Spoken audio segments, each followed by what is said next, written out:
अब देखिए ये भी एक इम्पॉर्टेंट टॉपिक है और आप देख रहे हैं कि हमको यहाँ पर क्या करना है। डेरिवेशन तो अब नहीं है तो इसलिए स्टेट ओम्स लॉ को क्या करना है, स्टेटमेंट देना है। तो इसके लिए भी सिर्फ आप ये फार्मूला लर्न कर लेंगे तो बड़े आराम से ये बन जाएगा स्टेटमेंट। लेकिन इसकी कंडीशन होती, कंडीशन लगा देना है। If the physical condition of conductor remains constant, ठीक है, then potential difference across the conductor is directly proportional current flowing through the conductor. ठीक है, तो देखिए ये क्या है, कंडक्टर के अक्रॉस पोटेंशियल डिफरेंस है, ये क्या है उसका करंट उसमें जो फ्लो होता है, और इसको बोलते हैं डायरेक्टली प्रोपोर्शनल हो गया, सीधा सीधा है। तो क्या बोलेंगे, if the physical state of conductor remains constant, ठीक, then potential difference across the conductor is directly proportional to the current flowing through it. ठीक है, तो यही है। ओम्स लॉ को किसने डिफाइन किया है, जॉर्ज साइमन ओम ने 1828 में। तो क्या, if the physical state of conductor remains constant और unchanged, then the potential difference across the conductor is directly proportional to the current flowing through the conductor। ठीक है इन इट। तो आपको उसको लर्न करने की बजाय फार्मूला जो v equal to I R होता है उसको आप लर्न कर लेंगे। इसमें से आई और ये इक्वल और आर हटा करके प्रोपोर्शनल का साइन लगा के डिफाइन कर देना है ना। तो क्या बोलेंगे, बोल के देखिए, if the physical state of conductor remains constant, then फिर इसका नाम लो potential difference across the conductor is directly proportional to the current flowing through it. ठीक है, अब जब प्रोपोर्शनलिटी का साइन हटाते हैं तो एक कांस्टेंट आता है, ये कांस्टेंट होता है और आर रेसिस्टेंस होता है। ठीक है, where R is the constant, यहाँ पर आर क्या है, कांस्टेंट है, और इसको हम क्या बोलते हैं, electrical resistance of the conductor. अब रेसिस्टेंस अलग से समझेंगे, ये करंट के फ्लो को अपोज करता है, रोकता है, वही उसकी प्रॉपर्टी को हम क्या कहते हैं, रेसिस्टेंस कहते हैं। अब इसकी कुछ लिमिटेशंस है, क्या हर कंडक्टर में, हर स्टेट में ओम्स लॉ फॉलो होता है, नहीं होता है। ठीक है, यहाँ पर हम कंडीशन लगाए हैं ना, if the physical state of conductor remains constant.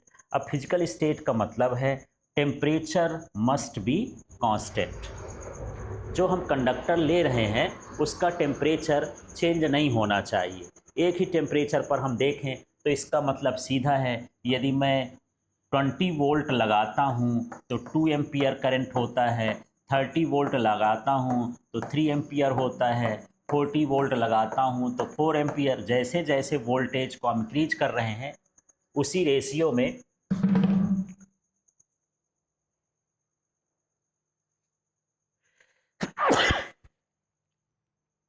Ratio में ये करंट क्या होता है, इंक्रीज होता है। इसका मतलब वोल्टेज जो होता है करंट के क्या होता है, डायरेक्टली प्रोपोर्शनल होता है। ठीक है, लेकिन यहाँ पर इसमें जो है टेम्परेचर 20 डिग्री सेल्सियस हो जाए, यहाँ पर मेजर करते समय 30 हो जाए, यहाँ 40 हो जाए, तो इसकी वैल्यू वेरी करने लगेगी, मतलब फिर वो डायरेक्टली प्रोपोर्शनल नहीं लगेगा। तो इसका मतलब है टेम्परेचर कैसा होना चाहिए, कांस्टेंट होना चाहिए, ये इसकी लिमिटेशन है। दूसरा है नो स्ट्रेन, कंडक्टर में कोई भी स्ट्रेन नहीं होना चाहिए, मतलब उसको हम अब बना रहे हैं तो यूनिफॉर्म होना चाहिए, ऐसा नहीं कि यहाँ मोटा है फिर बीच में पतला हो जाए फिर ये। तो कंडक्टर में कोई स्ट्रेन नहीं होना चाहिए। तो ये दो क्या होते हैं, इसके लिमिटेशंस होते हैं। तो सीधा आता है question, state Ohm's law and write down it's limitations. तो उसका हमको स्टेटमेंट लिखना है, फार्मूला लिखना है, इसके बाद लिमिटेशंस लिख देना है दो ठो।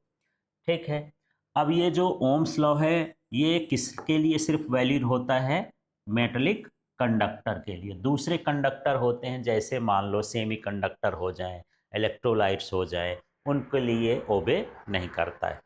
यदि कोई भी मेटल ओबे करता है इसको, तो हम V और I के बीच का, करंट और पोटेंशियल के बीच का ग्राफ खींचेंगे। तो उसका ग्राफ कैसा होता है, लीनियर। ऐसा समझ लीजिए इस तरह से ये ग्राफ, यहाँ पोटेंशियल हो गया, ये I हो गया, तो इसका ग्राफ ऐसे जाएगा।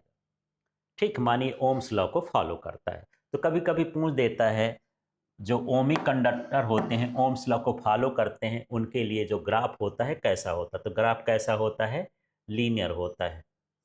ठीक है, अब यहाँ पर देखिए, inverse of slope of V I graph is equal to the resistance. अब मान लीजिए कि यदि हम उसका स्लोप का इन्वर्स कर दें, स्लोप क्या कहलाता है, जैसे ये ग्राफ है, ग्राफ से आप ये जो खींचते हो, ये जो टेन थीटा का एंगल बनता है, इसको क्या कहते हैं, स्लोप कहते हैं। इस स्लोप का यदि मैं इन्वर्स कर दूं, उल्टा कर दूं, तो किसके इक्वल होता है, रेसिस्टेंस के इक्वल होता है। अगली चीज और भी समझना है, vector form of the Ohm's law is J vector equal to sigma E vector, है ना। जे तो आप जान चुके हैं, ये करंट डेंसिटी होती है, सिग्मा जो है कंडक्टर की कंडक्टिविटी होती है, और ई जो है इलेक्ट्रिक फील्ड होता है। अब क्या होता है, ये जो हम लोग V equal to I R पढ़ते हैं, है ना, ये ओम्स लॉ का स्केलर फॉर्म है। इसमें आई भी स्केलर है, पोटेंशियल भी स्केलर है, और रेसिस्टेंस भी क्या है, स्केलर।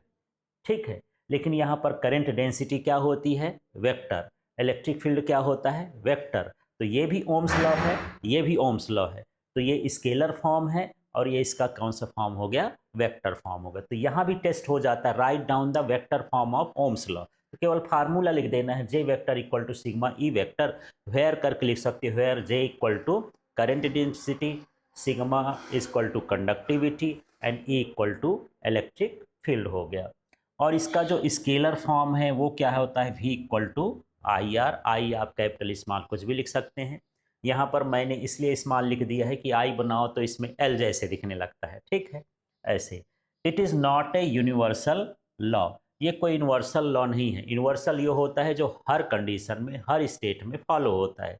जैसे ग्रेविटेशन लॉ है, तो हमारे अर्थ पर भी होता है ग्रेविटेशनल लॉ, और पूरे यूनिवर्स में भी लगता है, तो वो लॉ यूनिवर्सल होता है। लेकिन ये कुछ कंडीशंस पर लगता है, इसलिए यूनिवर्सल नहीं है।